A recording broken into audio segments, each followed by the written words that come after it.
l'excellence de service, qu'est-ce que c'est? En fait, c'est 3 mots, hein. Enchantement, engagement, transformation. L'expérience client aujourd'hui s'impose comme le facteur de différenciation commerciale majeure, l'engagement des collaborateurs comme une condition clé pour réussir l'expérience client. Ceci étant, ces 2 éléments sont pris dans une démarche globale de transformation des organisations, petites et grandes aujourd'hui, et donc reconnaître les démarches engagées par les entreprises sur ces 3 dimensions, les accompagner, leur donner une feuille de route, c'est en fait l'enjeu du label Excellence de service.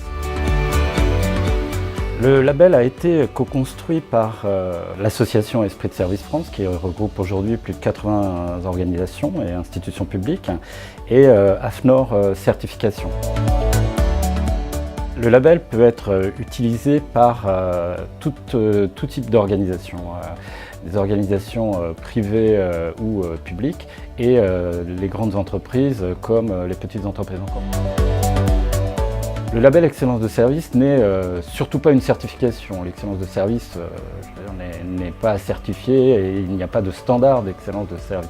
En revanche, le label, reconnaître et valoriser le degré de maturité de l'organisation dans sa transformation. Il s'appuie à la fois sur une évaluation des stratégies de transformation, sur la mise en place de dispositifs et sur le recueil des avis de clients sur une expérience donnée, puisque le label ne vient pas reconnaître l'ensemble de l'organisation, mais bien une expérience client que l'entreprise souhaite mettre en avant. Alors l'organisation qui souhaite être labellisée peut utiliser le label à plusieurs stades. Le premier stade, c'est celui du diagnostic, et puis ensuite elle se fera accompagner dans la mise en place de la feuille de route qui aura été élaborée sur la base de ce diagnostic. C'est tout l'avantage et le bénéfice du label. Une fois que cette expérience client est labellisée, l'organisation pourra utiliser le label comme un outil de valorisation et de conquête commerciale.